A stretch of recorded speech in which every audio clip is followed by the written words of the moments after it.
Assalamualaikum warahmatullahi wabarakatuh teman-teman. Hai, ketemu lagi bersama aku. Kali ini kita akan belajar tentang materi kelas 4 tema 2 tentang selalu berhemat energi. Yeay. Sebelumnya, apa kabar nih teman-teman semua? Pasti sehat kan? Sebelum kita belajar, kita berdoa dulu ya. Berdoa mulai. Selesai. Oke, kita akan belajar mengenai mata pelajaran IPA. Hore! Kalian pasti sudah tidak sabar ya. Nah, kali ini kita akan belajar mengenai berbagai sumber energi serta perubahan dan sumber energi alternatif. Mari kita simak. Oke, langsung saja ya. Yang pertama ada sumber energi angin. Sumber energi angin termasuk dalam sumber energi yang dapat diperbaharui. Artinya, energi angin selalu tersedia dan tidak akan pernah habis digunakan. Angin terjadi karena peran penting dari energi panas matahari. Jadi, jika pada saat suatu wilayah memiliki suhu udara yang sangat panas dan wilayah lain bersuhu dingin, maka udara di daerah panas akan naik dan diisi oleh udara dari wilayah yang bersuhu dingin. Kemudian, peristiwa ini yang disebut dengan angin.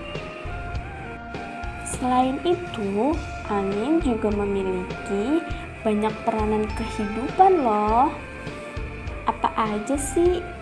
Yang pertama, angin membantu proses terjadinya hujan. Angin dapat membuat awan-awan bergerak ke berbagai wilayah di atas daratan, sehingga akan terhindar dari kekeringan. Yang kedua, angin dapat membantu suhu udara di musim panas menjadi lebih sejuk loh. Wah, asik banget kan? Angin juga sangat menyenangkan anak-anak. Contohnya, angin bisa loh membuat anak-anak dapat bermain layang-layang, dapat bermain kincir, atau bermain gelembung sabun yang berterbangan ke berbagai arah karena tiupan angin. Wah, banyak banget ya manfaat angin. Lanjut ya teman-teman. Yang kedua ada sumber energi matahari.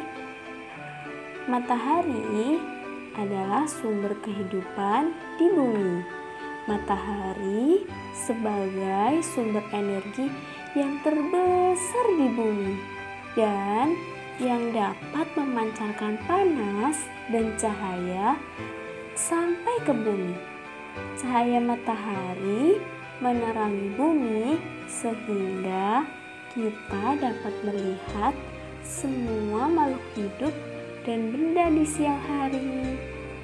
Maka dari itu, ketika siang hari, kita diterangi oleh matahari dan tidak dapat memerlukan cahaya penerang lainnya.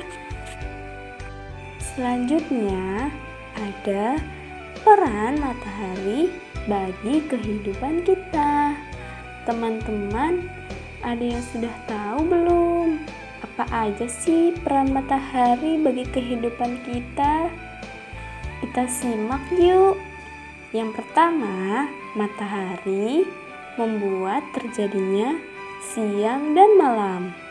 Yang kedua, matahari mengakibatkan terjadinya 4 musim di bumi. Apa aja ya? Ada musim panas, musim gugur, musim dingin, dan musim semi. Yang ketiga, matahari berperan pada siklus perputaran air sehingga terjadinya perubahan cuaca seperti mendung, panas, dan hujan.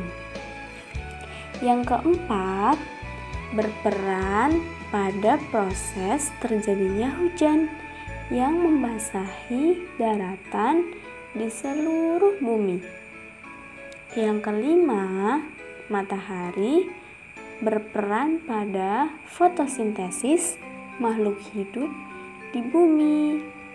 Yang keenam, mengakibatkan panas air laut menguap, dan peristiwa ini dimanfaatkan pada proses pembuatan garam.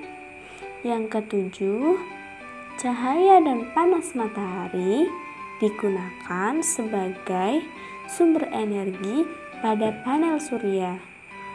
Panel surya yaitu yang mengubah energi matahari menjadi energi listrik. Dan yang terakhir, cahaya matahari di pagi hari dapat membantu proses terjadinya vitamin D, yaitu berguna bagi pertumbuhan tulang pada anak-anak loh. Wah, banyak sekali ya peran matahari. Oke, lanjut. Yang ketiga ada sumber energi minyak bumi. Minyak bumi merupakan sumber energi yang tidak dapat diperbaharui. Wah, kenapa sih tidak dapat diperbarui? Karena proses pembuatan minyak bumi membutuhkan waktu yang sangat lama. Bahkan bisa mencapai jutaan tahun loh teman-teman. Lama banget kan? Permintaan minyak bumi dari tahun ke tahun bahkan sangat melonjak. Sedangkan ketersediaan minyak bumi semakin menurun. Jadi, pemerintah menghimbau kita sebagai warga negara untuk menggunakan minyak bumi secara bijak ya, teman-teman. Oke, kemudian sumber energi di sekitar kita jumlahnya memang sangat melimpah dan ada juga yang sangat terbatas. Kita juga mempunyai hak untuk menggunakan sumber energi sesuai dengan aturan yang berlaku di wilayah masing-masing ya. Namun, kita tidak boleh lupa akan kewajiban kita untuk menjaga dan menggunakannya secara bijak. Yuk teman-teman, selalu hemat energi ya. Oke, yang terakhir ada sumber energi alternatif. Teman-teman ada yang udah tahu belum? Apa sih sumber energi alternatif itu? Oke, aku kasih tahu ya. Sumber energi alternatif merupakan sumber energi yang bukan sumber energi tradisional. Nah, apa juga tuh sumber energi tradisional? Sumber energi tradisional adalah bahan bakar fosil seperti batu bara, minyak, dan gas alam.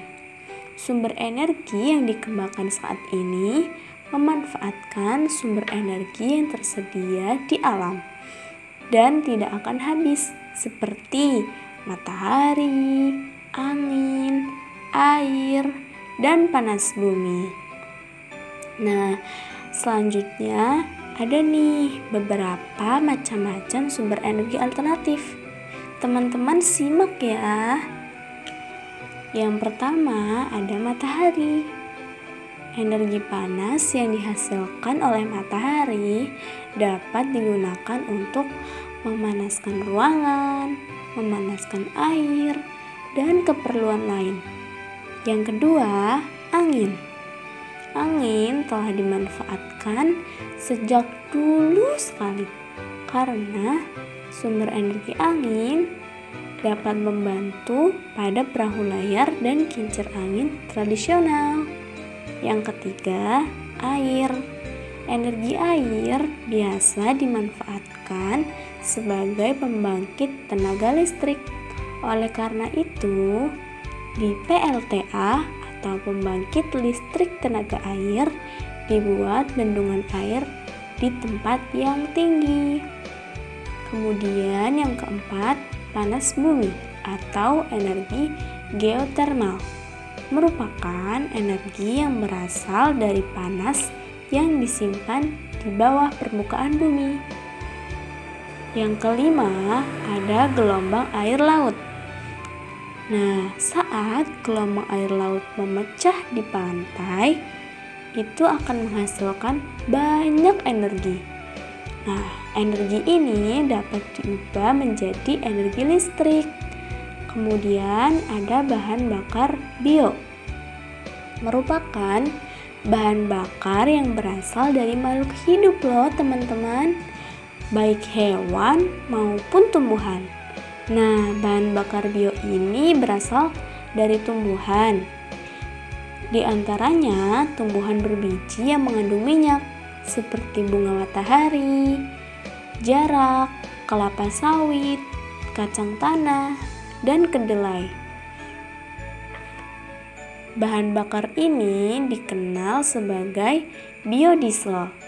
Biodiesel ini dapat digunakan untuk menggantikan solar loh teman-teman. Jadi kalau tidak ada solar, teman-teman bisa mengganti solar dengan biodiesel. Kemudian tanaman seperti ubi, singkong, jagung, sagu dapat diubah menjadi bioetanol. Nah, bioetanol ini dapat menggantikan bensin ataupun premium. Jadi teman-teman jangan khawatir ya kalau bensin habis. Masih bisa kita membuat sendiri dengan ubi, singkong, dan umbi-umbian lain untuk menggantikan bensin. Bahan bakar bio juga dapat berasal dari kotoran hewan ternak loh teman-teman. Bahan bakar tersebut dikenal dengan nama biogas. Nah, jadi seperti itu teman-teman. Banyak sekali ya sumber energi yang ada di sekitar kita. Oke, tidak terasa ya teman-teman, kita sudah belajar mengenai sumber energi. Tadi sumber energinya teman-teman masih hafal tidak? Ya, nanti dipelajari lagi ya teman-teman. Tidak terasa kita sudah di penghujung waktu. Saatnya kita berpisah ya. Jangan khawatir, besok kita bertemu lagi di lain pembahasan. Oke teman-teman, saya akhiri dulu ya. Banyak salah, mohon maaf. Wassalamualaikum warahmatullahi wabarakatuh.